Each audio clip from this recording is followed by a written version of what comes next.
Good morning. We'd like to welcome you to another edition of the Sunday School Review. This week's lesson is entitled David Anointed as King. And we are still in the book of First Samuel. And Samuel describes the history of Israel as they transition from judges to human king. Now, in last week's lesson, we talked about Saul. Samuel anointed both Saul and David. David was the king that succeeded Saul on the throne. And Samuel was the last judge and the first prophet. The main characters in the first Samuel is Samuel, Saul, which was the people's choice. Saul's was the people's choice. And David. David was God's choice. David was God's choice. David was a man after God's own heart. And so let's look at our lesson here. It is taken from 1 Samuel, the 16th chapter, verses 1 through 13. Okay, and we have two outlines. The first outline is God chooses a new king.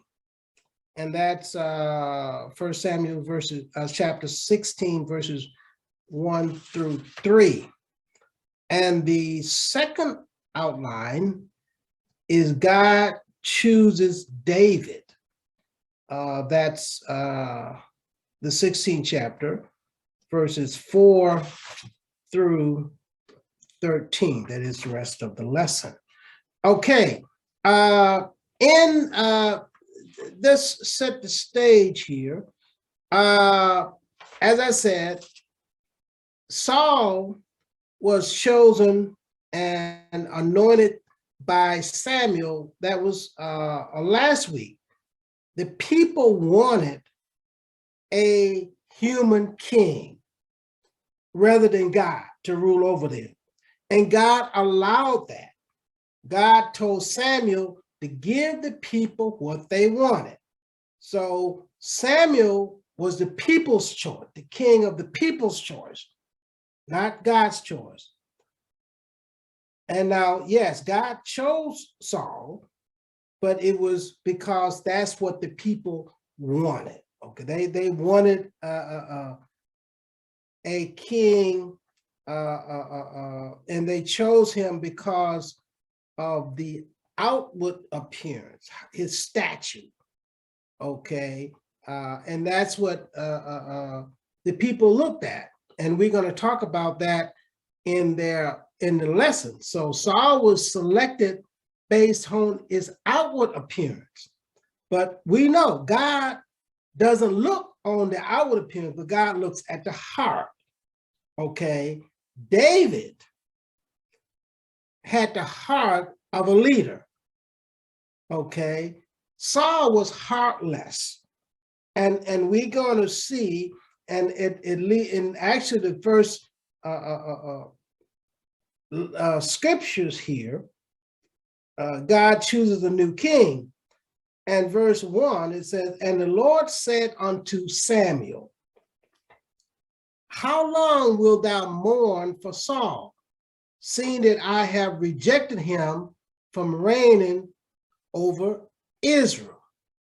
So Samuel was mourning the fact that Saul had a failed administration.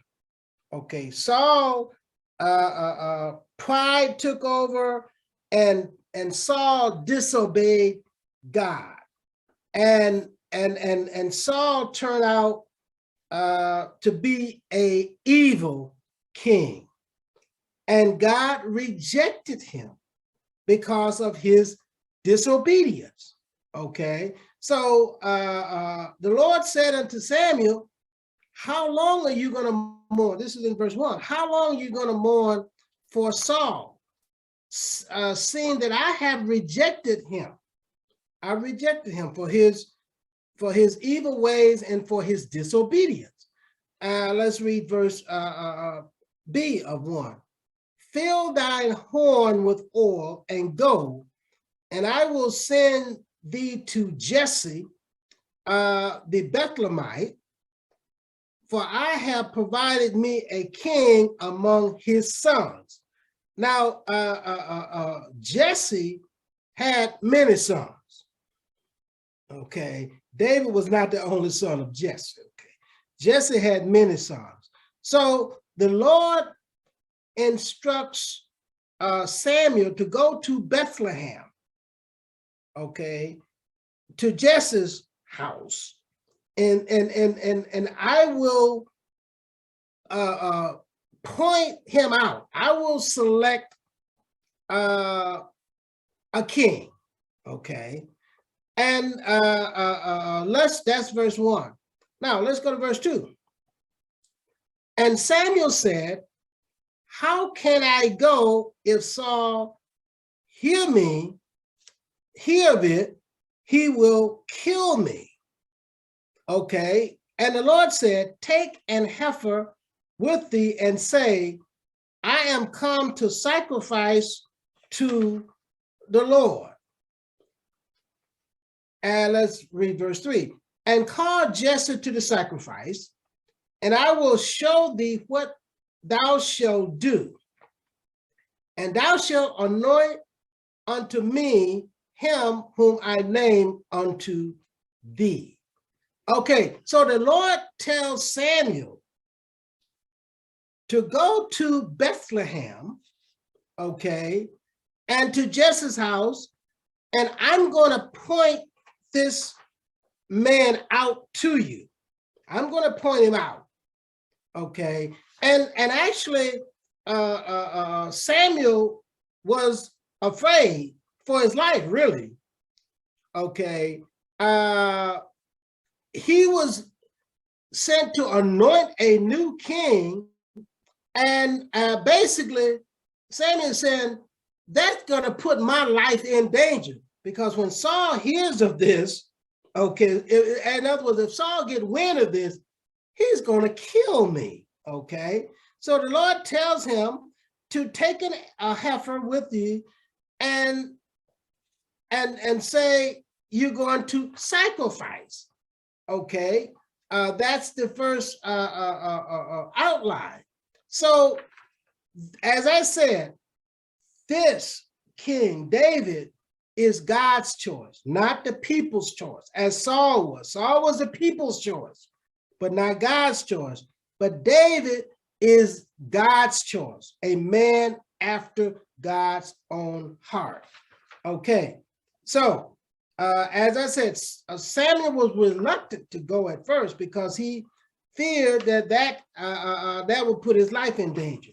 So Samuel goes and he takes a heifer according to the direction of the Lord.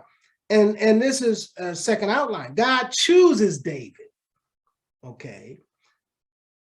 And it says, coming to Bethlehem. So when he get to Bethlehem, and Samuel did which the Lord spake, and came to Bethlehem. This is verse 4 and 5.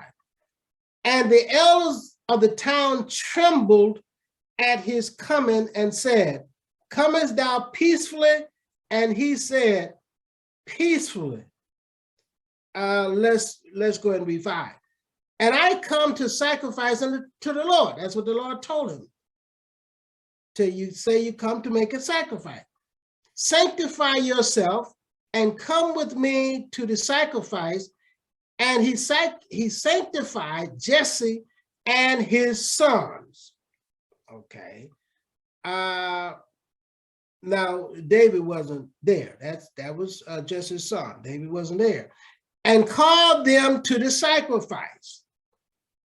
Okay. And in other words,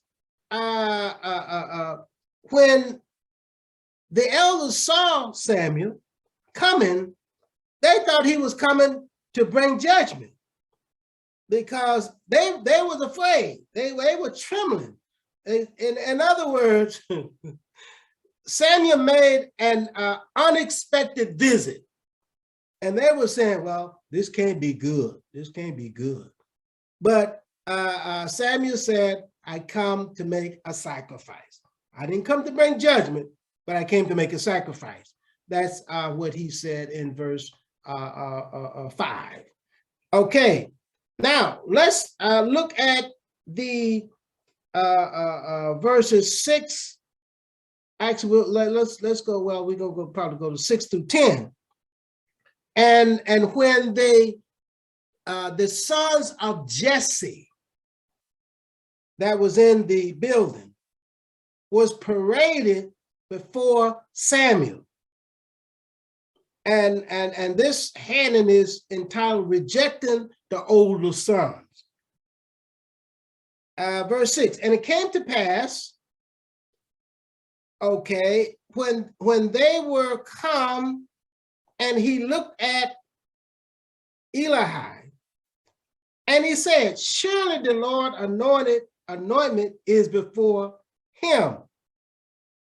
Okay, now based on his outward appearance, based on his stature, he was probably a tall person. Based on his outward appearance, remember, God looks at the heart. Man looks on the outward appearance, but God looks at the heart. But that was not God's choice.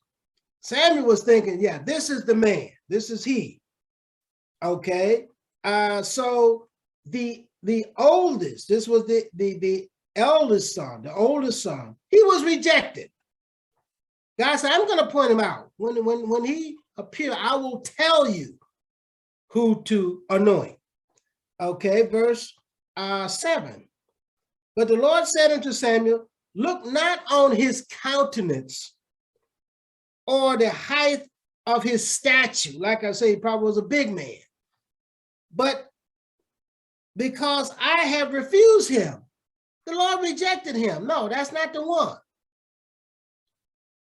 Okay, let's go to 7b. For the Lord seeketh not a man, but the Lord seeth. The Lord seeth not as man seeth. For man looketh on the outward appearance. They was looking on the outward appearance. That's why they were so pleased with Saul. But Saul turned out to be a miserable king. Okay. But man looketh on the outward appearance, but the Lord looketh on the heart. Saul was heartless. Okay. The Lord wanted a person as leader with a good heart. Okay, not an evil heart. Okay. So that's verse 7. Let's go to verse 8. Then 8 and 9. Then Jesse called Abinadab, this is another one of his sons, and made him pass before Samuel. And he said, neither had the Lord chosen this. Then Jesse made Shammah to pass by. And he said, neither had the Lord chosen him. As one by one, Jesse had his sons pass before Samuel. And God did not choose any one of them. Okay. Okay, let's go to 10. Again, Jesse made 7 of his sons. 7 sons. 7 of his sons to pass before Samuel. And Samuel said unto Jesse, the Lord has not chosen these. So, okay, it's none of these. None of these. And so as the scripture says clearly, God looked at the heart, whereas man looketh on the outward appearance. But God wanted a person with the heart of a leader. Okay, now let's go now to verse 11. And it says, selecting the shepherd's son. Now, let's read it. And Samuel said unto Jesse, are here all your children? In other words, do you have any more? And he said, there remaineth yet the youngest, and behold, he keepeth the sheep. He was the youngest of all. He was like a teenager, anywhere between 12 and 16 years old. That is, David was. And he was out tending the sheep. That was his job.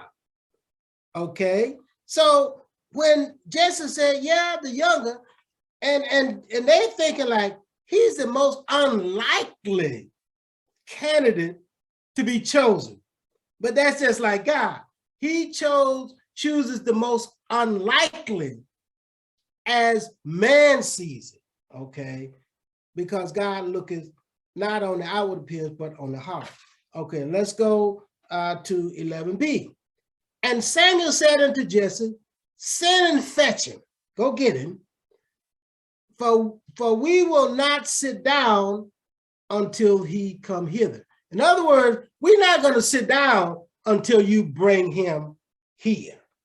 Okay, let's go to 12. And he sent and brought him in. Now he was ruddy and without a beautiful countenance and goodly to look to. And the Lord said, arise, anoint him, for this is he. Now, if you let's read 14. Let's go read 14. Then Samuel took the horn of oil, anointed him in the midst of his brethren, and the Spirit of the Lord came upon David from that day forward. Okay, so David was brought in from the field. No doubt he was smelling of sheep and everything else. In other words, he wasn't probably smelling too clean. However, his heart was in the right place. And Jesus talked to the scribes and Pharisees about you make sure the cup is clean on the outside, but the inside is full of dead man's bone. So they were so concerned about the outward man being clean, but God is more concerned about the heart being clean. So no, he wasn't all cleaned up like the others, but his heart was in the right place. And Samuel anointed him at that time to be to succeed Saul on the throne, albeit he did not advance to the throne until about a decade later, after the death of Saul. Okay, but David was anointed to succeed Saul at this particular time. And this is what the lesson gives us. God's criteria for selecting leaders. God criteria is not man's criteria. That's how they end up with Saul, who turned out, as we said, to be a disastrous leader. But from outward appearance, he was a fine specimen, but from inwardly, he was not. And that was their choice, not God's choice. But this is God's choice. As I said, from the outside, he didn't look like much. He didn't look like much. He was the most unlikely of the sons to be chosen. but that was God's choice because God wanted a man after his own heart. And that's what David was. And that is really the essence of this lesson today is God chooses based on the heart. And this is what he's trying to get us to see, that God looks on the heart of a person, whereas man looks on the outward appearance. And this is our lesson today. Is God David anointed as king? As I said last week, Samuel anointed both Saul and David as the first and second king of Israel. This is our lesson for today. We like to thank you for watching. We ask you to join us next week for another edition of the Sunday School Review. Thank you.